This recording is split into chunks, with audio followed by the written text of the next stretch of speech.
I keep fighting voices in my mind that say I'm not enough.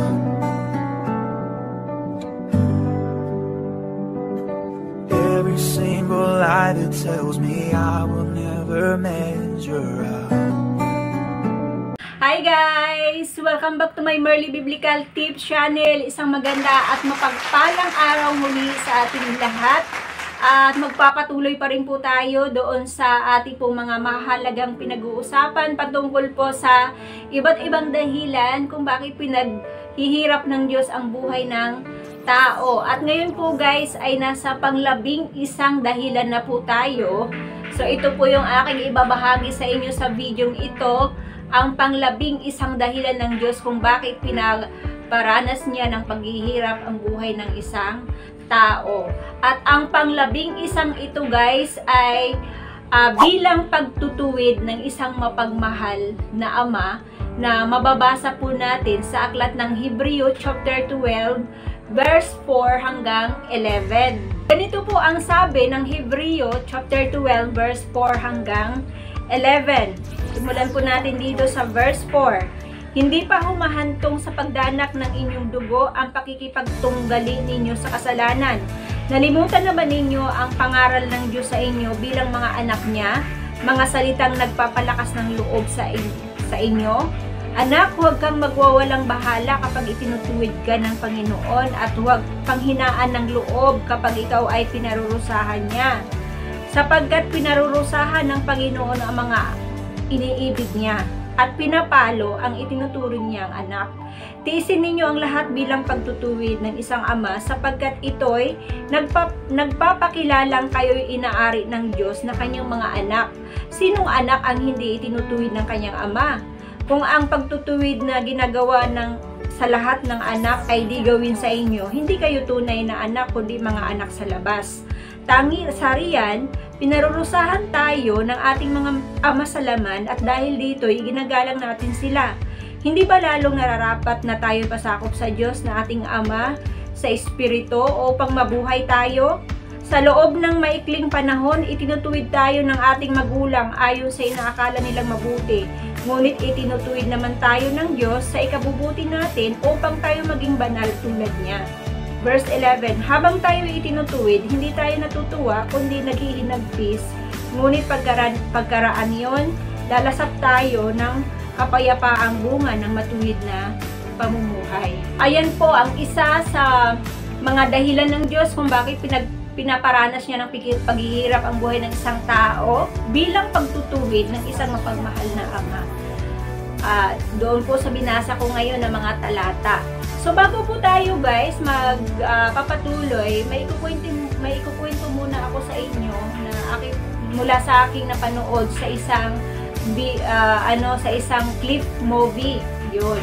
Sa isang clip movie, patungkol po ito sa mayamang mag-ama. Na isang araw, itong mayamang mag-ama na ito ay kumain sa isang restaurant.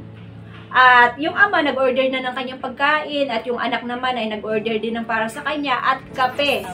Ngayon, nung dinala na po sa kanya ng isang waiter ang in-order niyang kape, ay pinagalitan siya doon sa harap ng maraming mga customer.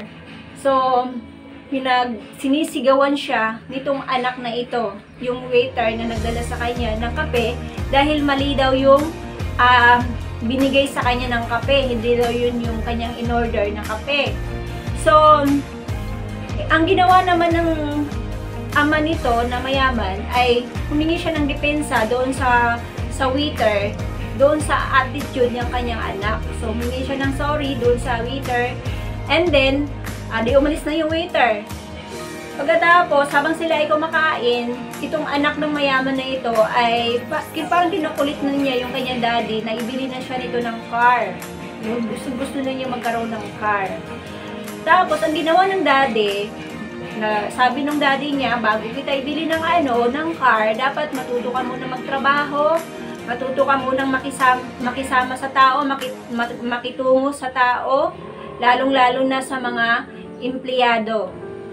At masaya naman yung anak na narinig niya yung ganon, dahil akala ng anak ay doon siya magtatrabaho, doon sa sarili niya ng kumpanya. Pero hindi siya doon pinagtrabaho ng kanyang daddy, kundi doon mismo siya pinagtrabaho, doon sa restaurant na yun, na kanilang pinagkakainan. Yun. So, in short guys, dahil sa kagustuhan nitong anak na ito na magkaroon ng car, kaya napilitan siya magtrabaho dito sa restaurant na ito. At ang trabaho po niya ay maging isang waiter. At kasama po niya yung waiter na kanyang sinisigaw-sigawan dati. Ayun. So, dito po niya ngayon naranasan kung gaano kahirap ang maging empleyado. Naranasan po din dito yung sigaw-sigawan siya ng mga customer niya dahil mali yung kanyang mga ibinibigay na mga ino-order ng kanyang mga customer. So, naranasan niya ang masigaw-sigawan din siya ng mga customer at doon po niya na-realize na ganun pala kahirap ang maging isang empleyado. At doon din po niya nalaman na yung dating waiter na nag-serve sa kanya ng kape na sinisigaw-sigawan niya na may diferensya pala sa tainga, sa pandinig. Kaya mali yung mga na ibibigay ng mga ino-order. Samantalang siya po ay malinaw yung kanyang pandinig at walang problema sa pandinig, walang problema sa tainga, nagkakamali pa po siya ng mga pagbibigay doon sa mga ino-order ng kanyang mga customer. So in short guys, sa movie nyo na napanood ko ay itong anak na mayaman na ito ay naging kaibigan po niya yung dating niyang waiter na nag-serve sa kanya na sinisigaw-sigawan niya at naging magkaibigan po sila at marami na po mga natutunan na magagandang pag-uugali, maganda na yung kanyang pakikitungo doon sa kanyang mga customer, maganda na rin yung pakikitungo niya doon sa kapwa niya, empleyado doon sa restaurant na yun. So, in short guys, ay marami na siya natutunan na trabaho at pakikitungo sa mga tao, sa iba't ibang mga tao. Kaya, nung nabalitaan po ng daddy niya na naging mabait na yung anak niya at marami ng alam na trabaho, so ibinalita ng kanyang daddy na gusto na siya ibili nito ng car. Kaya lang itong anak na ito, dahil binagod na siya, nabago na, ay nakiusap sa daddy niya na kung pwede yung sa halip na ipambili ng car niya ay gamitin muna sa pagtulong po niya doon sa kanyang kaibigan na dating waiter na sinisigaw-sigawan niya sa pagpapa-opera ng tainga. So, in short guys, ay pumayag naman yung daddy niya na ibili muna na itulong muna doon sa pagpapa-opera ng tainga ng kaibigan niya yung pera na bibili sana sa kanya ng car. So, guys, for in short, ano ang matututunan natin dito sa mag-amang ito? Ano ang matututunan natin doon sa ginawa ng ama doon sa kanyang anak? So, di ba? At matututunan natin dito at maintindihan natin ito na sa buhay din po natin bilang mga anak ng Diyos, bilang mga itinuturing na mga anak ng Diyos, ay talagang dinidisiplina tayo ng Diyos, tinutuwid tayo ng Diyos, pinaparusahan tayo ng Diyos para maitama yung mga mali nating mga attitude. Itatama ng Diyos yung mga mali nating pag-uugali, mga mali nating inaasal. Lahat ng mga pangit na ugali at asal ay talagang tinutuwid po yun ng Diyos, tinatama po yan ng Diyos. Kaya ipinaparanas sa atin yung ganitong klase ng paghihirap. Yung maparusahan ka ng Diyos, hindi yan masarap sa ating pakiramdam, hindi tayo natutuwa niyan.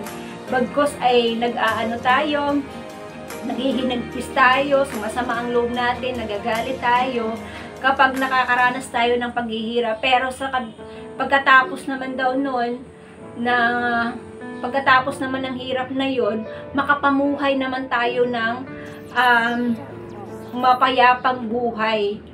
Malalasap naman natin yung mapayapang buhay, bunga po nung ating pamumuhay ng maayos at malinis. Na ibig lang sabihin po dito, masarap ang mamuhay, masarap ang mabuhay na wala kang mga taong kagalit at walang taong galit sa'yo dahil wala ka namang mga taong naaapakan, nasasagasaan, nasasaktan, wala ka namang taong mga naaapi.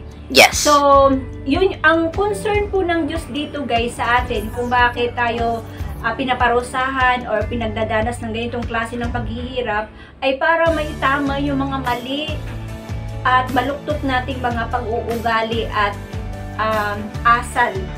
Yan ang concern ng Panginoon kung bakit pinapadala sa atin yung isa sa ganito mga ori ng paghihirap sa ating mga buhay. Mas kilala kasi tayo ng Diyos Kilala tayo ng Diyos. Ang Diyos ang may likha sa buhay natin. Ang Diyos ang nag-ayos ng lahat ng parte ng ating katawan. Ang Diyos ang nag-ayos niyan, nagplano niyan at nagbuo niyan. Kaya mas kilala tayo ng Diyos kaysa kilala natin yung ating mga sarili. Sa totoo lang, hindi natin kilala pa yung ating sarili Ang kilala lang natin yung ating sarili kung ano yung pagkakilala natin noong nakaraan at kung ano yung pagkakilala natin ngayon. Pero bukas, sa sunod na bukas, hindi na natin pwedeng makilala kung yung ating sarili or hindi na natin makikilala ang ating sarili kung maging ano or sino tayo pagdating sa banda-banda ron. Kasi maraming mga tao ang nagbabago, guys. May mga taong yumaman lang, masinso lang, nagbabago na, di ba? So, in short guys, ang ibig ko sabihin, ang pinupoint ko dito, mas kilala pa tayo ng Diyos kaysa pagkakilala natin sa ating mga sarili. Dahil ang Diyos po yung lumikha sa atin. Hindi naman tayong lumikha sa ating sarili. Kaya hindi natin talagang kilala yung sarili natin. Pero ang Diyos po, dahil ang Diyos po ang lumikha sa atin, kaya mas kilala tayo ng Diyos. Diba? Kaya, kapag ang Diyos po ay nakikita niya na hindi tama yung ating pag-uugali, hindi tama yung ating mga inaasal, talagang pinapadalhan tayo ng Diyos ng ganitong klase ng paghihirap para maitama tayo, maituwid tayo doon sa mga mali nating mga attitude sa buhay. Katulad ng ginawa ng ama doon sa kanyang anak na tinuturuan lang po niya para tinuturuan lang po niya na maitama yung maling asal, maling pag-uugali ng kanyang anak, 'di ba? Dahil doon sa pagtatrabaho po niya doon sa isang restaurant na 'yon, na kung saan ay doon niya nare-realize ang lahat sa buhay na napakahirap pala maging empleyado, napakahirap pala ang masigaw-sigawan ka. So, naitama ngayon yung kanyang maling attitude, di ba? Naitama ngayon yung kanyang maling attitude, na-realize na niya yung maling attitude niya, na hindi dapat siya ganun sa kapwa niya. Hindi dapat siya ganun sa kanyang empleyado or sa kapwa niya.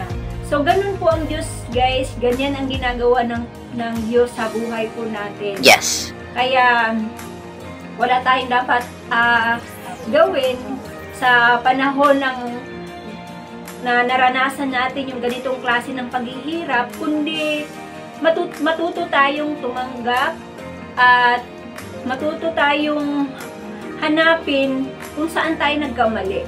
Ayan.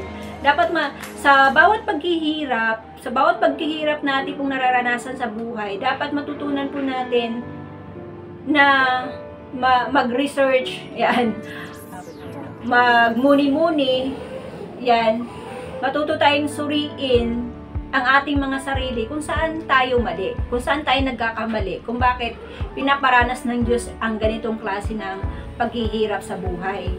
Diba? So, sa halip na mag-question tayo sa Panginoon na bakit Lord, bakit ganito, bakit garoon, pinaparanas mo sa akin. Bagkus, ang gawin po natin guys ay suriin natin yung ating mga sarili. Saan ako nagkamali, ano ang mali ko, ano ang dapat kong matutunan, ano ang dapat kong tanggalin sa aking buhay, kung bakit pinaparanas ng Panginoon yung ganitong klase ng paghihirap. Kaya, yun po yung ating, guys, yung ating pang 11 dahilan kung bakit pinaparanas ng Panginoon yung ba't ibang paghihirap na ito sa buhay po natin. So, bilang pagtutuwid po yan, bilang pagdidisiplina po yan ng isang mapagmahal na Ama or ng Diyos sa atin. So, dahil itinuturing tayo ng Diyos ng mga anak niya, kaya ginagawa din po niya yung kanyang responsibilidad bilang Ama sa pagtutuwid sa atin. Dahil ang Diyos po natin, ang Ama po natin sa langit ay hindi po siya Diyos at hindi po siya Ama na konsentidor sa kanyang mga anak. Yan. Hindi siya konsentidor, hindi siya natutuwa sa mga maling attitude na nakikita niya sa kanyang mga anak. Kaya talagang tama lang at dapat lang tayong itama or ituwid ng Diyos or ng ating Ama na nasa langit.